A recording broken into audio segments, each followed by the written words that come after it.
Well, tonight, the aftermath is really hard to forget here. The Richmond Hill neighborhood destroyed by a huge explosion over 2 years ago. And now police have arrested a fourth person they believe took part, a man who's been free the past 2 years. I want to show you the new mugshot now for 44-year-old Gary Thompson.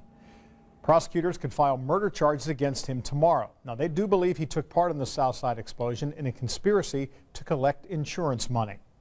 Richmond Hill neighbors say this new suspect must have been looking over his shoulder the past 2 years, not knowing what would happen to him. Yeah, our Night Beat reporter Jenny Runovich says the biggest break in the case may have come when one of the other suspects agreed to help prosecutors. Jenny?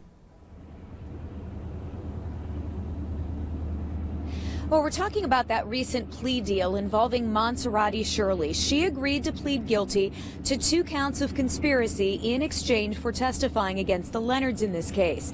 Now she may be testifying against another man jailed for the crime right now, Gary Thompson. One after another on the phone. Of course, you know, we're all wondering who this person is. I actually jumped out of the chair. I was sitting at my desk. I said, they made an arrest. The news traveled fast in Richmond Hill. A fourth suspect facing charges in the explosion that killed 2 of their neighbors and damaged dozens of homes. Police arrested 44-year-old Gary Thompson more than 2 years after the deadly blast.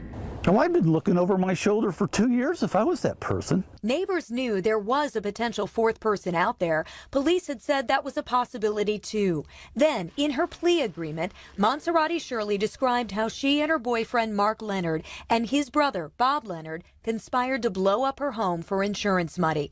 She said another unnamed accomplice helped in the crime. Shirley said that person helped with 2 failed attempts before the 3rd fatal blast. According to her statement, Bob Leonard and that uncharged individual completed the overt act of tampering with the natural gas line.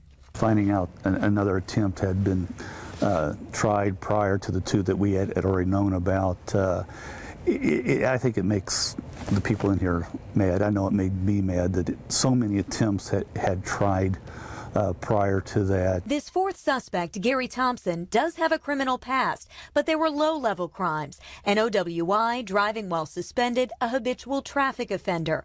Now, prosecutors plan formal charges in a much more brutal case. And his arrest brings relief for those who live in Richmond Hill. Just the wheels of justice kind of turn a little slow, but now they're gaining momentum. Every night that that we move forward, we're feeling better in here, and we're going to feel a lot better tonight. Again, prosecutors expect to announce formal charges against Gary Thompson tomorrow. That's when we should learn details about his alleged involvement in the explosion in Richmond Hill. Of course, we will bring you those details on Eyewitness News. Reporting live downtown, Jenny Runovich, Channel 13 Eyewitness News. All right, Jenny, thank you. And we have extensive background on the Southside explosion and more information about each of those suspects at WTHR.com. There you will find all of our stories in a special section on the Hot Topics page.